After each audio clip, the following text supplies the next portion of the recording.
Salam əziz abituriyentlər, hər birinizi xoş gördük. Bugün feillərin forması haqqında danışacağım. Ümumiyyətlə ingilis dilində bilirsiniz ki, keçmiş zamanda feillər iki qrupa bölünür. Qaydalı, qaydasız. Yəni bu simple past keçmiş zamana aiddir və qaydalı, qaydasızı bilmək üçün birinci növbədə qaydalı feillərin kökündə id şəkilsi görürük, amma qaydasızlar göstərdiyim cədvəldən asılıdır.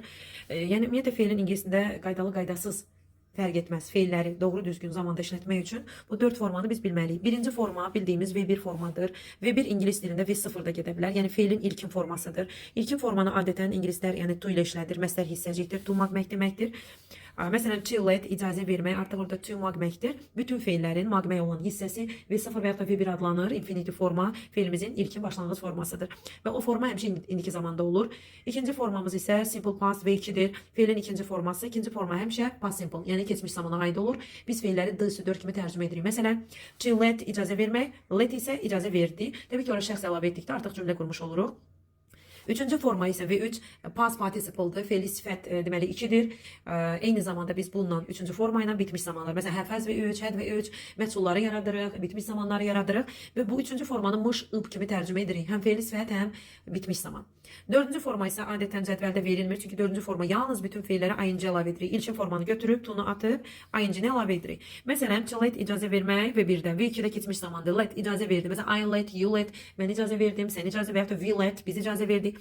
V3'də isə bitmiş zamandadır artıq. Eyni zamanda da dediyimiz kimi fe'li sifət 2. Məsələn, I have let, mən icazə vermişəm. You have let, sən icazə vermisən. Dördüncü forma isə ing-dir. Məsələn, letting.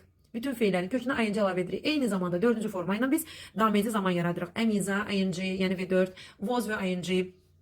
Məsələn, cut kəsməkdir, tutaq edirəm, I'm cutting və ya da I was cutting. Yəni bu feilləri ing hissəsi həmin V4-ə aiddir, feilin dördüncü formasına. Bununla da yenə biz feili sifət, deməli bir, eyni zamanda an, ən, yan kimi tərcümə edəcək onu, eyni zamanda dameci zaman yaradırıq. Yəni qısası feilin 4 forması var, amma adətən cədvəldə 3 forma verilir. Məsələn, let.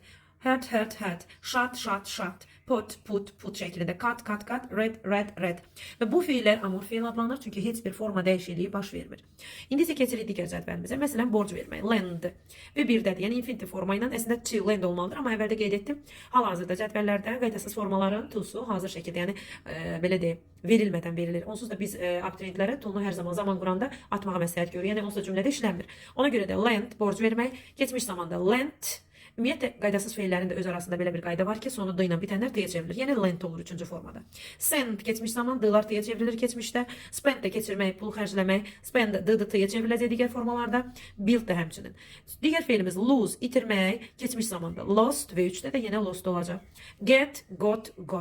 Sit, sat. Keep, kept. Sleep, 2 e'nin mütləq biri düşür. Slept şəklində. Feel, felt. Leave, tərk etmək, left. Meet, görüşmək, met. Feed, yedirtmək, qidalandırmaq, fed. Hansı feillərin deməli belə deyək, n-dən əvvəl qaydasız feillərdə I saiti görəriksə, I o-ya çevrilir. Win, won. Find, found.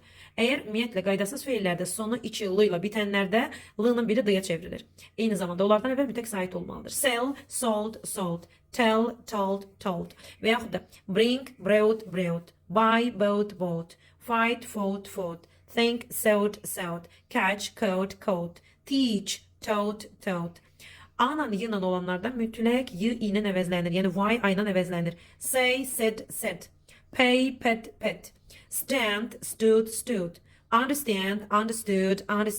Have, had. Eyni zamanda has da had-ə çevrilir. Hear, heard. Make, made. Birinci hissəni tamamladıq əziz abituriyentlər. Digər hissənin izahı ilə davam edelim.